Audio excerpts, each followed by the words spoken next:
cœur de la vie locale, à Aix-les-Bains, Chambéry et autour du lac du Bourget. Radio Grand Lac. Carnet de voyage, le monde à portée de voix avec Jessica sur Radio Grand Lac. Bonjour à toutes, bonjour à tous, bienvenue dans votre nouvelle émission Carnet de voyage.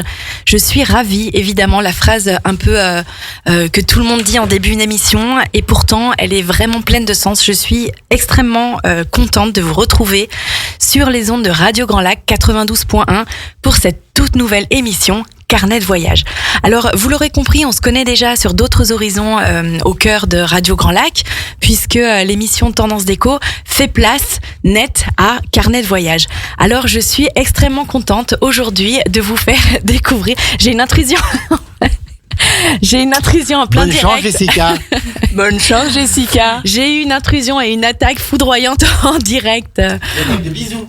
Par deux êtres de lumière. Merci Sandra et JP, et je suis donc contente de vous retrouver sur Radio Grand Lac aujourd'hui, comme je vous le disais, pour Carnet de voyage.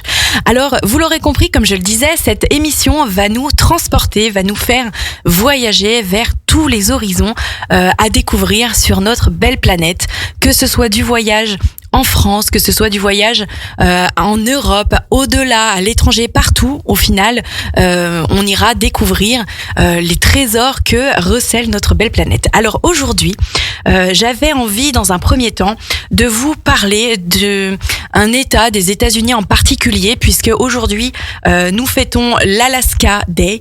Mais je me disais que finalement, on allait rentrer bientôt dans le froid et qu'on n'avait pas envie encore de parler de territoire froid. Donc, hormis ce petit clin d'œil à l'État d'Alaska qui aujourd'hui fête le jour où il a rejoint les États-Unis, nous ne ferons qu'une brève parenthèse. Et j'ai donc aujourd'hui décidé pour cette toute première émission de vous parler d'un endroit, d'un pays que j'affectionne particulièrement, c'est le Mexique. Alors le Mexique, vous allez découvrir tout un tas de choses aujourd'hui avec moi. Vous allez avoir des informations sur cette émission, alors d'aujourd'hui et des futurs, puisque la trame sera toujours identique, pour découvrir et balayer un maximum d'informations sur ces destinations. On passera en revue des informations géographiques, des informations sur un aspect de culture générale, et puis pour chaque destination, que ce soit un pays, une région, une ville, on passera en revue les traditions, les symboles de cet endroit découvert ensemble, les spécialités culinaires quand même, parce que c'est important, et puis on parlera aussi des personnalités qui ont marqué ces lieux, mais surtout on parlera de ce qu'il y a à découvrir, les endroits un peu phares, les top 10, les top 5, les top 20 des endroits emblématiques et touristiques à découvrir. Vous l'aurez compris, le but de cette émission Carnet de voyage est de vous faire remplir un carnet dans lequel vous allez pouvoir préparer, pourquoi pas, des voyages, des destinations, et vous donner envie de découvrir le monde, évidemment, que ce soit en partant ou bien en découvrant des livres, en découvrant des émissions, en découvrant plein de choses. Voilà, le voyage fait partie de notre épanouissement à chacun. Alors c'est parti pour cette nouvelle émission. Vous l'aurez compris, on parle du Mexique. Alors le Mexique, évidemment, la capitale est Mexico. C'est le premier nom, mais Mexico est la capitale du Mexique. Il est situé, on va dire, dans la partie méridionale de l'Amérique du Nord. Il est frontalier avec deux autres parties. Il partage une frontière avec le Guatemala. Il partage une frontière avec le Belize. Et c'est un endroit qui est très varié géographiquement parlant. Sa superficie, elle est de 1 964 000 km². C'est 4 fois la France, pour vous donner une idée de l'ampleur et de l'étendue du pays. Donc, si vous situez un petit peu, on a un pays qui est assez allongé finalement de par sa forme. Le nombre d'habitants, 130 millions de Mexicains peuplent le Mexique. C'est le 10e pays le plus peuplé du monde. Donc, c'est un pays qui est extrêmement varié de par sa géographie et puis de par ses habitants, puisque d'une région à l'autre, on n'aura pas le même climat, donc pas les mêmes habitudes, pas les mêmes façons de vivre, etc.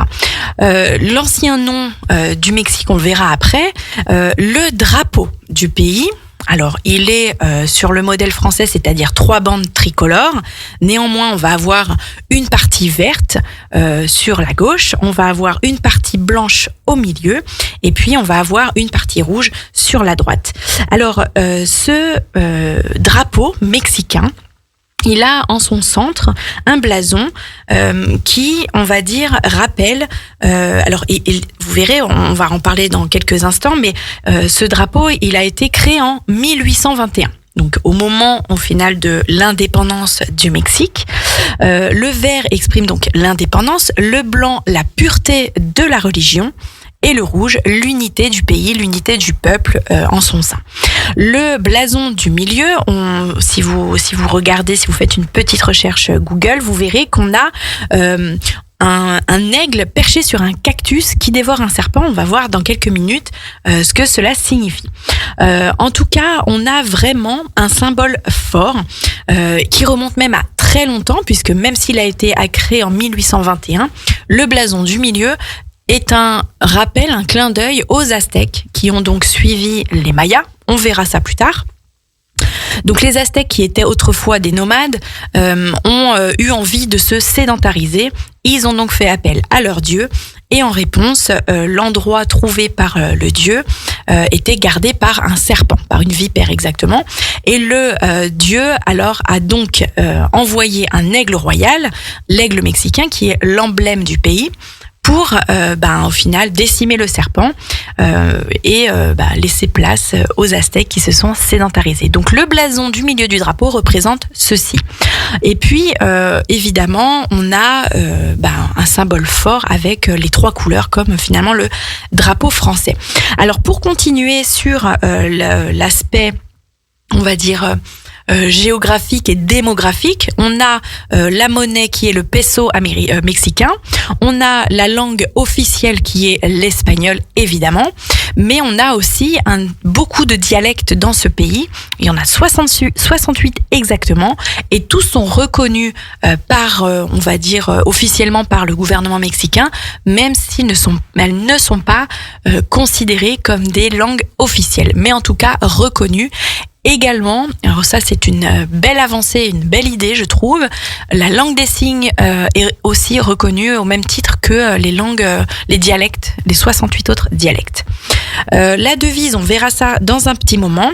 Voilà, ça c'était déjà sur l'aspect démographique, géographique du Mexique pour le situer.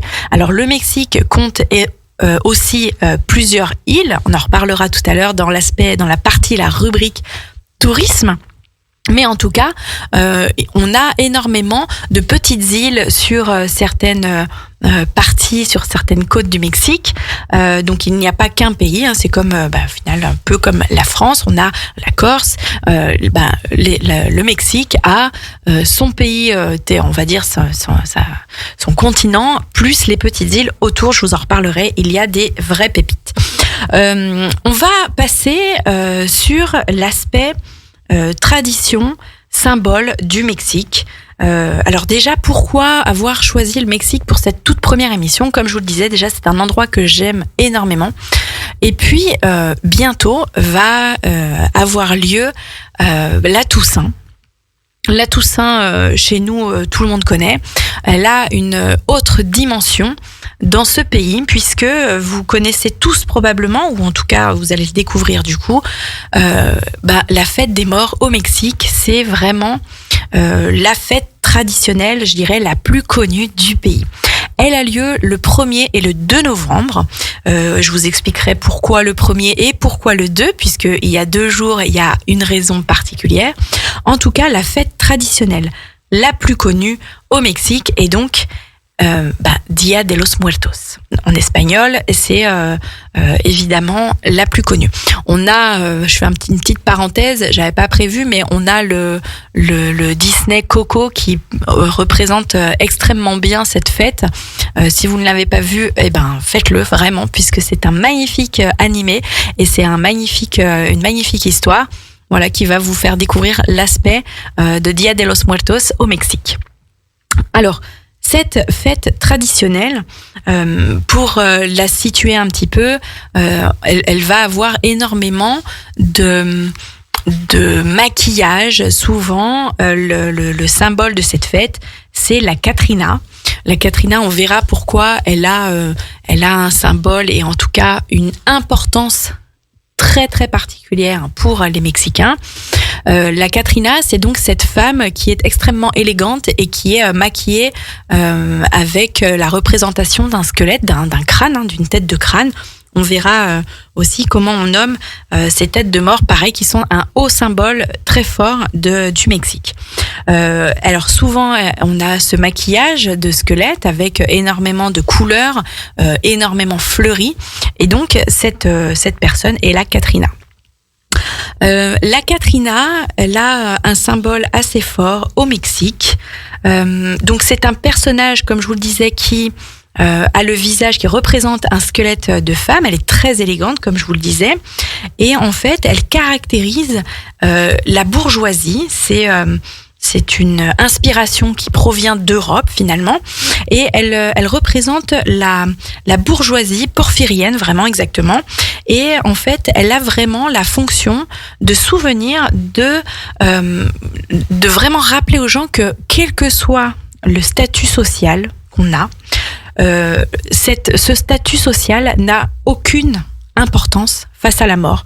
Que de toute façon, au final, c'est vraiment peu importe le statut social, on est tous égaux face à la mort. Donc c'est un symbole très fort, la Catrina, au Mexique, et qui est extrêmement représenté lors de cette fête, de cette célébration.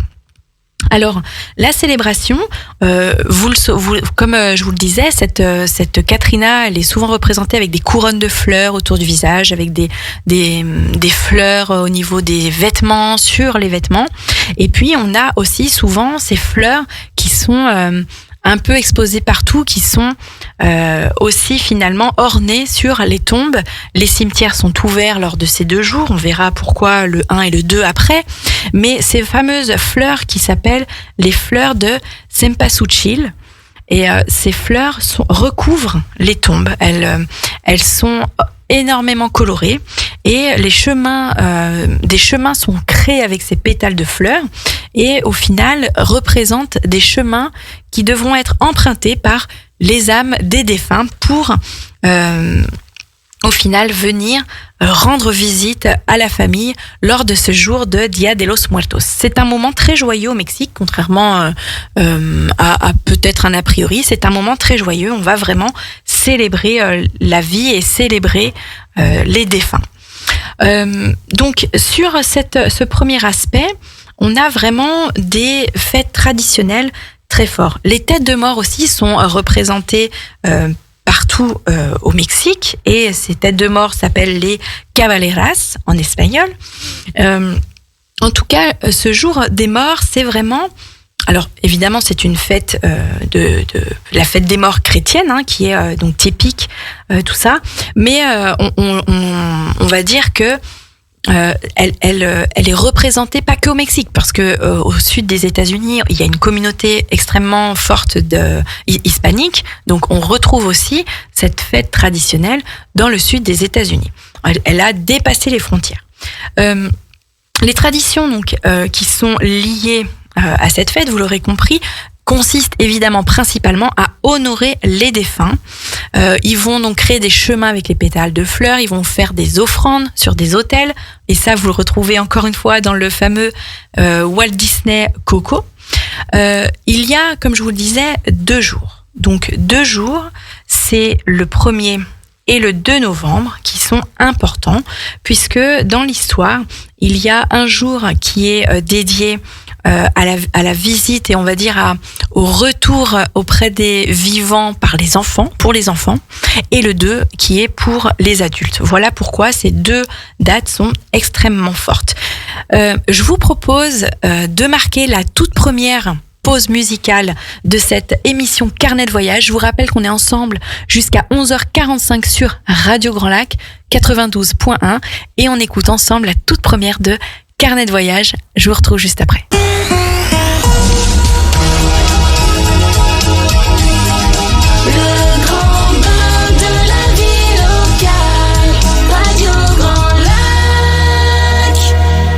Carnet de voyage, le monde à portée de voix avec Jessica sur Radio Grand Lac. Et oui, on est ensemble encore jusqu'à 11h45. Première émission Carnet de voyage. Vous l'aurez compris, le monde à portée de voix. On va découvrir tout un tas de destinations ensemble. On va laisser divaguer notre esprit vers d'autres horizons, qu'ils soient en France ou au-delà de nos frontières. Aujourd'hui, on parle du Mexique, donc on a vu plusieurs infos géographiques, plusieurs infos démographiques. On était en train de parler de la traditionnelle Dia de los Muertos, puisque on arrive bientôt à la fête de la Toussaint et c'est une des raisons pour lesquelles mon choix s'est porté sur le Mexique. J'adore énormément ce pays, je suis complètement fan de leur tradition et simplement l'aspect touristique, on va le voir après, mais voilà, il y a des endroits absolument incroyables dans ce pays. En tout cas, la tradition, la fête traditionnelle la plus connue, le jour des morts, bientôt la Toussaint. On a vu ensemble que dans la nuit du 31 au 1er novembre est consacrée au final. Alors déjà, qu'est-ce que c'est ? La tradition veut que à cette période-là, les Mexicains vont célébrer leurs défunts, honorer leur mémoire. La plupart du temps, ils rentrent dans les cimetières. Ils vont apporter sur les tombes des fleurs. Ils vont apporter donc les fameuses fleurs. On a vu juste avant les fleurs de cempasúchil qui sont extrêmement colorées. Ils vont créer des chemins pour faire venir leurs défunts jusqu'à eux, faire des offrandes, créer des autels sur les tombes et faire des offrandes pour la visite de leurs ancêtres. On a 2 dates. La première, donc, comme je vous le disais, c'est consacré aux enfants, donc ce qui eux appellent les Angelitos. Et ensuite, à partir du 2e jour, le 2 novembre, lors de la commémoration des défunts, vient cette journée plus pour les tourner vers les défunts adultes. Comme je vous le disais, ils n'ont pas peur de rentrer dans les cimetières. On n'a pas du tout la même relation, on va dire, à la Toussaint. Ils installent les plats préférés sur les autels, les plats préférés de leurs défunts, et ils font une fête. Ils boivent, ils mangent, ils célèbrent finalement leurs ancêtres, puisque dans leur coutume, dans leur tradition, dans leur religion, dans leur façon de voir la mort, ce n'est pas du tout la fin, mais le début d'autre chose. Donc, au-delà des croyances, dans les rituels, comme je vous le disais, la figure emblématique, c'est la Catrina, cette fameuse femme élégante, mais qui nous rappelle que quel que soit le statut social, on est tous identiques face à la mort.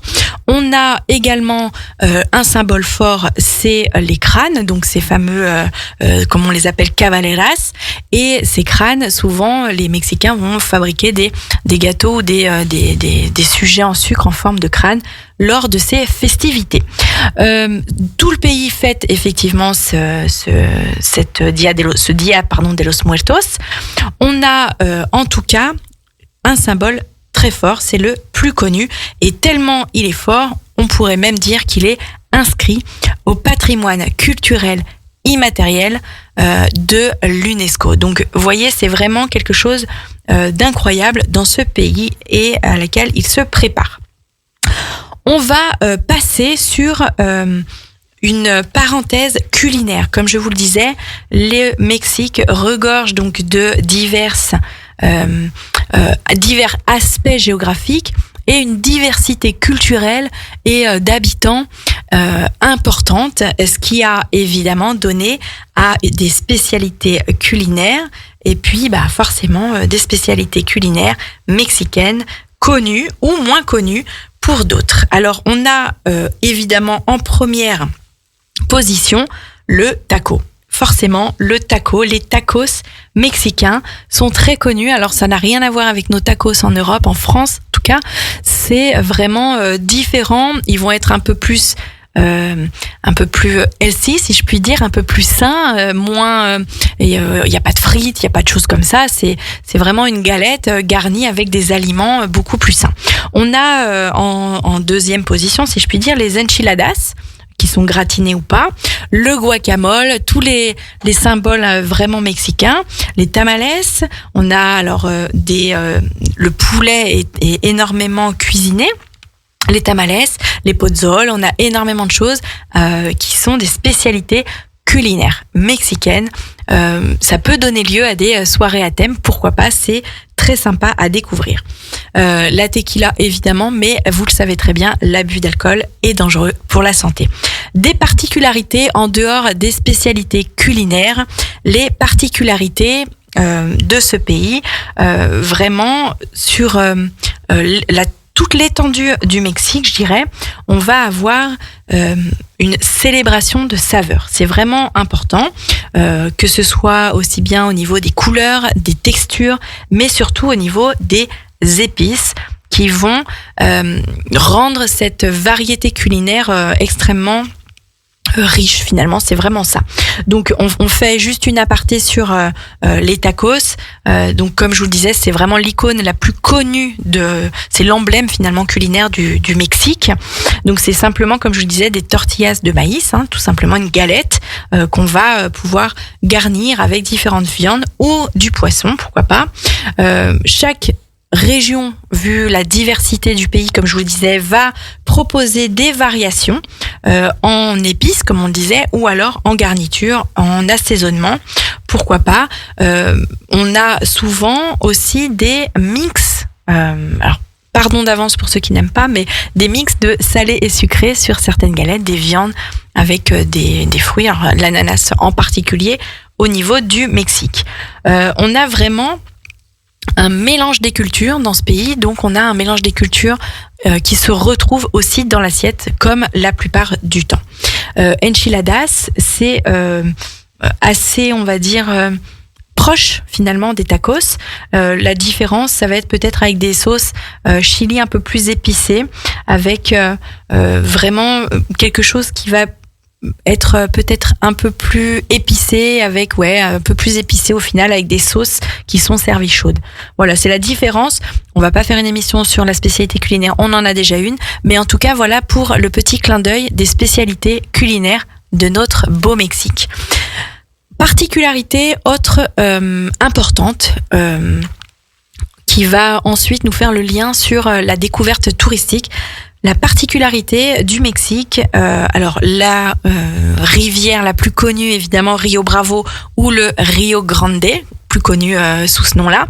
Et puis on a un pic qui s'élève à 5700 mètres et qui est le pic d'Orizaba. Le pic d'Orizaba au Mexique qui est le point le plus haut du pays. Autre particularité que tout le monde connaît certainement, c'est la peintre mexicaine la plus connue. Évidemment, vous l'aurez deviné, c'est Madame Frida Kahlo. Madame Frida Kahlo, qui est donc une peintre née en 1907, donc elle fait vraiment partie des peintres les plus connus, si je puis dire, au niveau mondial. Alors au niveau mexicain, j'en parle pas puisque c'est l'icône, mais en tout cas mondialement connue, et qui a souvent fait dans ses tableaux des auto-représentations d'elle-même, puisqu'elle a eu un parcours de vie assez compliqué, et on avait parlé d'elle une fois sur une émission de Tendance Déco. En tout cas, Frida Kahlo, très connue, encore aujourd'hui on retrouve énormément de produits dérivés avec son visage, donc évidemment je suis sûre que beaucoup d'entre vous voient très bien de qui je parle, mais Frida Kahlo donc a fait énormément de tableaux d'autoportraits.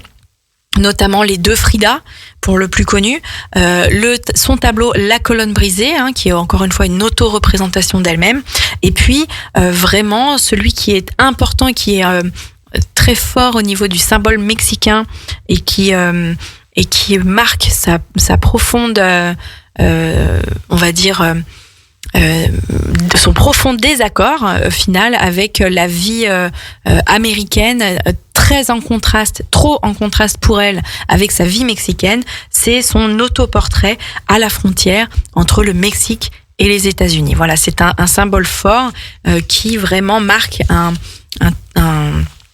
très très fort, une très forte différence entre les deux pays qui sont pourtant frontaliers.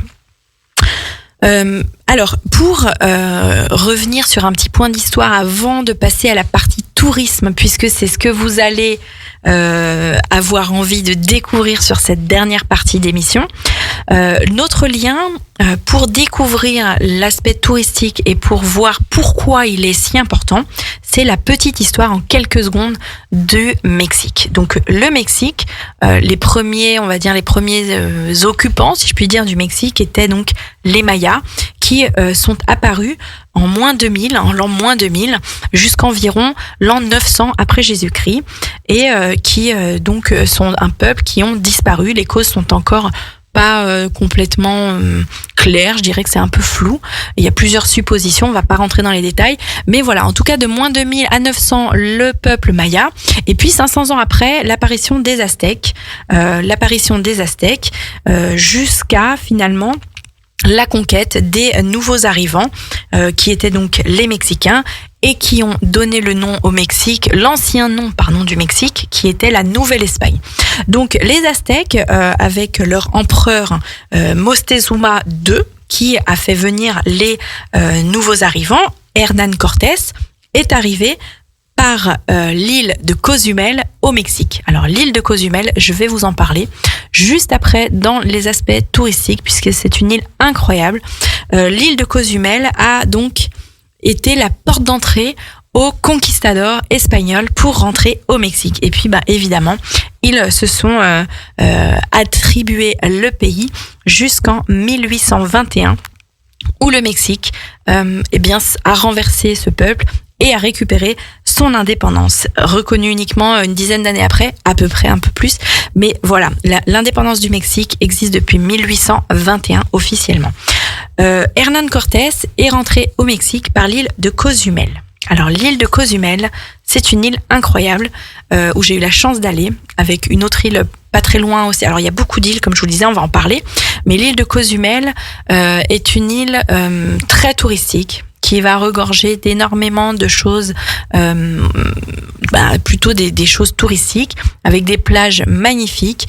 Vous allez avoir aussi énormément de spots pour le snorkeling, pour découvrir, pour de la plongée, pour du bateau, on est vraiment dans la péninsule du Yucatan, on est à la limite de la mer des Caraïbes, donc on a des plages au sable blanc, on a des eaux, c'est un paradis sur terre. Voilà, il n'y a pas d'autre mot pour, on va dire, décrire l'île de Cozumel et d'autres à côté. Alors, en numéro 1, sur les top 10, on va dire, alors les top 1000, je peux pas dire les top 1000 parce qu'on n'a pas le temps, mais il y a tellement de choses. En tout cas, les choses les plus importantes et le condensé des choses les plus connues à voir au Mexique, c'est en numéro 1 le site de Chichén Itzá. Chichén Itzá, c'est un site, c'est le premier vestige maya, d'où l'importance d'avoir fait une petite parenthèse sur l'histoire des peuples du Mexique. En tout cas, Chichén Itzá, c'est un vestige maya, c'est en forme donc de pyramide qui s'érige à 30 mètres de haut.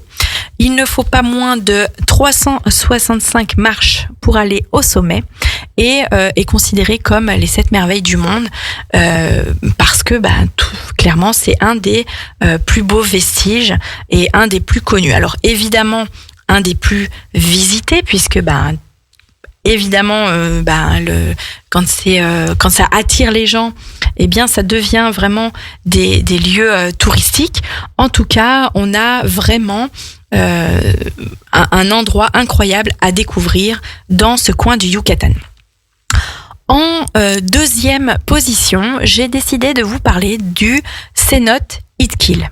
Alors déjà, cénote, qu'est-ce que ça veut dire ? Cénotes, les cénotes, ce qu'ils appellent les cénotes au Mexique, ce sont des énormes puits d'eau. Et celui de Hit Kill, le cénote Hit Kill, est très connu, c'est un endroit magnifique. C'est un gros puits d'eau au final qui est au 26 mètres en dessous du niveau de la terre et qui a une profondeur de 40 mètres. Pour vous dresser un petit peu le tableau, les cénotes étaient des endroits sacrés pour les Mayas qu'ils considéraient comme des passerelles vers l'au-delà. Donc aujourd'hui, c'est des endroits où les touristes se baignent dans les eaux, encore une fois, turquoises, paradisiaques, vraiment de cet endroit. Mais les cénotes, voilà, c'est des gouffres finalement qui sont avec de l'eau douce. Donc c'est même pas l'eau de la mer, des Caraïbes, ni de l'océan. Voilà, c'est souvent vraiment incroyable. Alors c'est un phénomène naturel évidemment, mais c'est le plus visité en tout cas du Mexique. En troisième position, on ne peut pas parler de Mexique sans parler de Cancun. Alors Cancun, c'est vraiment un endroit connu. C'est le nom forcément d'une ville qui est en bord de mer. C'est la mer des Caraïbes. Et là encore, on parlait de plages paradisiaques. Évidemment, Cancun fait partie des destinations paradisiaques du Mexique. Vous allez pouvoir goûter à de la gastronomie locale. Vous allez pouvoir aller dans les fondas mexicaines, les typiques fondas mexicaines. C'est des restaurants finalement où les plats sont en général tout fait maison. Alors on est dans un autre pays, donc la plupart du temps les restaurants offrent de la cuisine faite maison. Dans le top 10 des destinations aussi à découvrir au Mexique, on a Bacalar.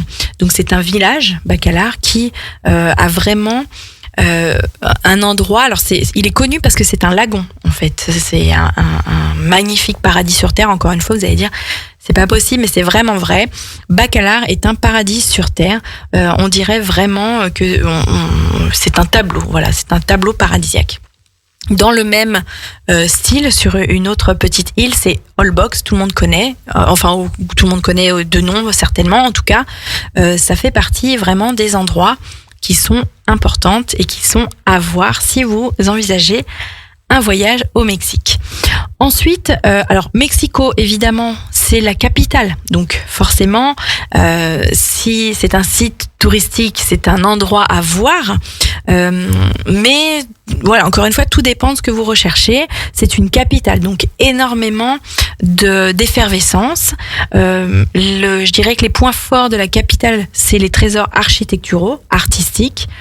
Donc là, si jamais vous êtes vraiment fan de tout ce qui est art, culture, c'est à Mexico qu'il faut aller voir et vous découvrirez également, surtout, le Palais National, qui est une cathédrale, qui a aussi une cathédrale.